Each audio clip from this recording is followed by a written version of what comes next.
أعوذ بالله من الشیطان الرجیم بسم الله الرحمن الرحیم. ټولو دوستانو او ملګرو ته ښه راغلاست وایم. هیله کوم چې ټول به روغ جوړ او ښه ورځ مو پیل کړې وي. نن موږ په دې ویډیو کې به زده کړو چې څنګه موږ کولی سو چات جی پي ټي د ریاضي د سوالونو لپاره استعمال کړو. نو که چیرې له تا سره یوه جماعت لکه د ریاضي چې ده یوه هغه وي، لکه تاسو ته لکه مثلا استاد درکړی کورنۍ وظیفه، لکه تا سره ډېره کورنۍ وظیفه ده، یو خو ډېره ده او بل ته نه پوهېږې چې دغه سوالونه څنګه ته حل کړې، نو ته لاره نشته. نو ته کولی شې په چاټ جي پي ټي کې ورته ولیکې، دلته کې کولی شئ what is the value of 2 times 2 times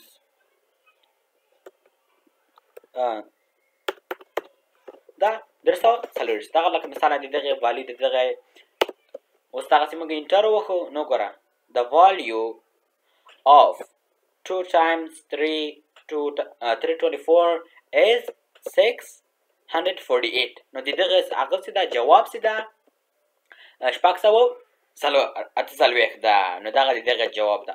کولی شئ لکه مثلا تاسو سره نور وي، لکه مثلا what is the value.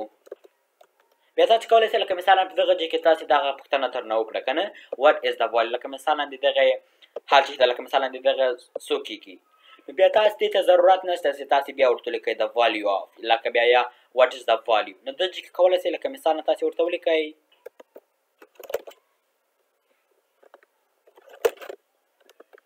دا نمبرونه ورته ولیکئ، انټر وښئ، نو دا به تاسو ته ګوره اتومات جمع کړي. ګوره موږ ورته هم نه لیکل چې what is the sum یا the value، نو دلته کې خپله ولیکل the sum of د دغه نمبرو څه ده دغه جواب ده. ګوره دا ګوره څومره غټ نمبرونه دي. که چېرې تاسې استاد درکړي نو تاسې به څنګه حل کوئ؟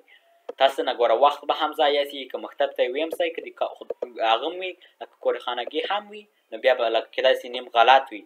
دا خو دومره انسان خو کلکولیټر نه ده چې دومره سخت دغه جوابونه حل کړي. نو تاسې کولی شئ په چاټ جي پي ټي کې دغه خپله پوښتنه هغه کړئ او انټر وښئ. لکه موږ چې ویل تاسې بیا لکه ضرورت نشته چې هره دفعه ورته وایي what is the value what is the sum. بیا کولی شئ لکه بیا تاسې کولی شئ د جمع د ضرب تقسیم د ډېرو شیانو لپاره کولی شئ. لکه مثلا راسو به د منفي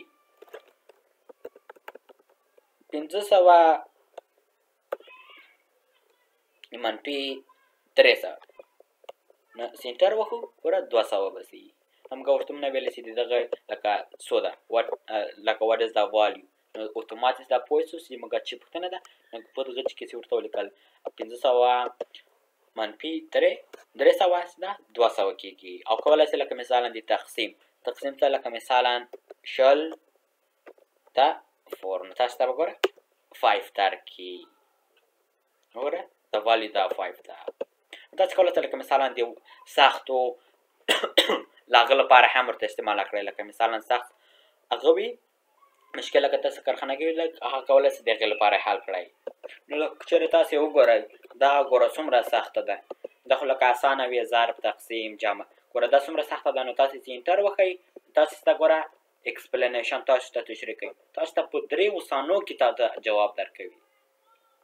که چېرې تاسې وایي موږ چاټ جي پي ټي ولې استعمالوو، ولې موږ د حساب ماشین نه استعمالوو، نو که چېرې ته حساب ماشین ته لاړ شې اول یې راخلې نمبرونه لیکې ضرب کوې، یعنې لکه مثلا تاسو په کمپیوټر کې یو هغه ولیده یا په تلویزیون کې یو ځای کې یو سوال دی ولیده، نو ته هغه راخلې هغه پاس کوې راخلې هغه په دغه ځای کې لیکې، نو ته کولی شې چاټ جي پي کې اسانه زر یې پیسټ کړي انټر وکړې تا ته په 3 ثانیو کې جواب درکوي.